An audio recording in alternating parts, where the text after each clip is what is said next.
అడుగుతున్నారు ఏం చేస్తారు అడుగు బొక్కలు ఎవరితో మొక్కోని ఇదాంట్లో రికార్డ్ చేయి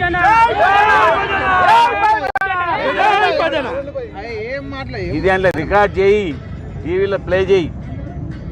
తప్పు చేసిన ఏమైనా కొడుకు ఉంటే వాడు భయం పడతాడు చేస్తాడు చేత కానీ దద్దమ్మలంతా ఇవన్నీ ఎన్నికలలో ఎక్కడ పోతున్నారు ఒక కార్పొరేటర్ గెలవరు హైదరాబాద్ సిటీలో ఒక ఎమ్మెల్యే గెలవరు ఇవన్నీ మీరు కళ్ళతో చూస్తూ ఉంటారు అప్పుడు ఏం చేయాలి ఈ కాకిగోళలు చేస్తుండాలి దీనికి మేము బెదురుతాం నాకు 40 ఏళ్ళు అయింది ఈ ఇంచు జరగం మేము అడిగేది రెండోది మా కార్యకర్తలు ఎట్లా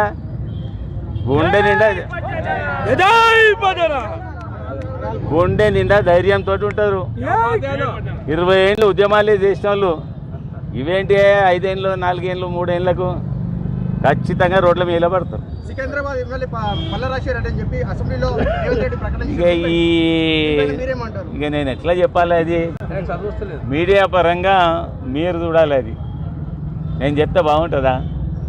వాళ్ళకి తెలియాలి అవన్నీ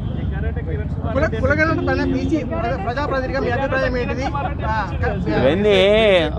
నేను కూడా ఒక ప్రాంతానికి ఎమ్మెల్యేను కదా అక్కడ అడుగుతా ఉన్నా 10 ఏళ్ళకి వస్తే 30 ఏళ్ళు దాటేస్తున్నారు ఏం చేయరు పథకాలు రావు పేదలు లబ్ధి పొందరు వాళ్ళ జీవితాలు బాగుపడి మళ్ళీ మా బాస్ కేసీఆరే రావాలి పేదల కష్టాలు పట్టించుకోవాలి ఆయన ఉన్నప్పుడంతే ఇవన్నీ మేమేం చూడలేదు ఒక ఎమ్మెల్యేగా సంపూర్ణంగా సంతోషంగా ఉన్నట్టు నేను ఈ 1 ఇయర్ నుంచి నా ఇంటికెళ్ళి కొన్ని కింద పడి ఉండొచ్చు రాలి అడుగుతూ ఉన్నారు ఎంతమందికి చెప్పాలి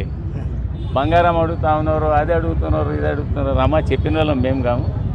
కేసీఆర్ ఇచ్చిన ప్రతి వాగ్దానాన్ని అప్పట్లో నెరవేర్చిండు ఇప్పుడు మా ప్రభుత్వం లేదు ఎవరైతే శిక్ష వాగ్దానాలు ఇచ్చిర్రో పోయి వాళ్ళని అడగండి బట్టలు చింపారు ఉత్తరాలు అని చెప్తున్నాం